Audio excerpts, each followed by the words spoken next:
Ona tilini asrash nimani anglatadi?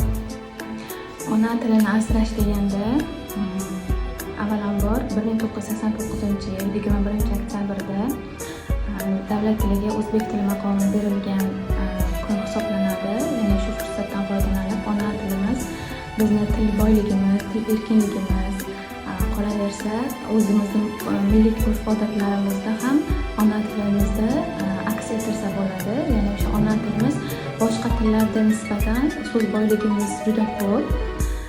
Boshqa tillardan ajralib turadi. Ona tilimizni biz sevamiz. Ona tili deganda nimani tushunasiz? Ona tili deganda avvalo biz bunga davlat tili maqomi berilgan sanani tushunamiz.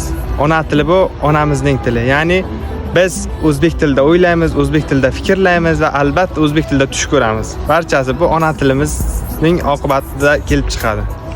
O'zbek tili davlat tili maqomi qachon berilgan?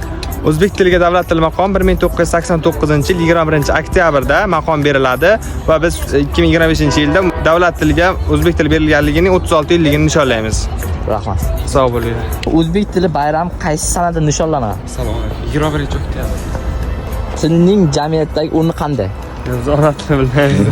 Qaysi fan sizga yoqadi? Albatta ona tilimiz o'zbek tili bo'lgan ona tili, majida rasmiy til bo'lgani uchun foydalanamiz. Agar imkoningiz bo'lsa, universitetda nimani o'zgartirgan bo'lardingiz? Agar imkoni bo'lsa, birinchi kursda ertalab o'qishni qilgan bo'lardim. Hozir bitta o'qiymiz deb juda ham qiyin. 21-oktyabr sanasi sizga nimani anglatadi? Til bayrami. Ona tilining siz uchun qanday ahamiyati bor? Ona tili o'z tilimiz, gapirish o'zbek tiliga kerak. Katta ahamiyatga ega gapirishimizga. Til millat uchun nima degani?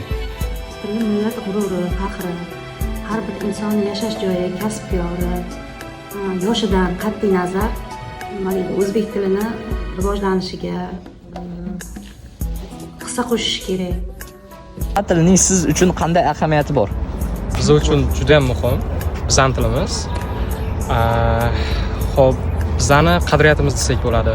Gaplashamiz bu tilda, hurmat qilishimiz kerak. Boshqa tilda biza ravon gapirmasligimiz mumkin, lekin ona tilimizda shunaqa imkoniyat bor.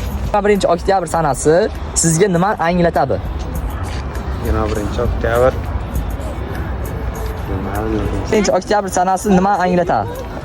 21-oktyabr o'zbek tili qabul qilingan kun. Ona tilining siz uchun qanday ahamiyati bor?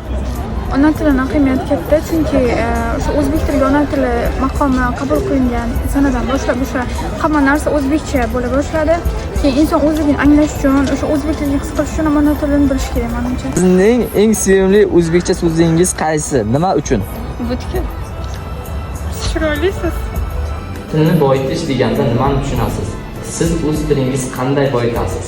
Til bu insonning nutq faoliyatini ko'rsatadigan jarayon hisoblanadi. Nutqingiz sizni qay darajada bilim yoki o'sha tilni egallaganingizni ko'rsatuvchi hodisa hisoblanadi. Nutq jarayonini boyitish asosan adabiy asarlarni o'qish, adabiy tilda gapirish, ko'proq badiiy asarlar o'qish, maqolalar o'qish, boshqalar bilan sizdan ilmiy darajasi yuqoriroq bo'lgan shaxslar bilan muloqot orqali sizni nutqingiz, til boyligingiz oshib boradi. Ularni dunyoqarashi kengroq sizga nisbatan shu orqali boyib borish mumkin.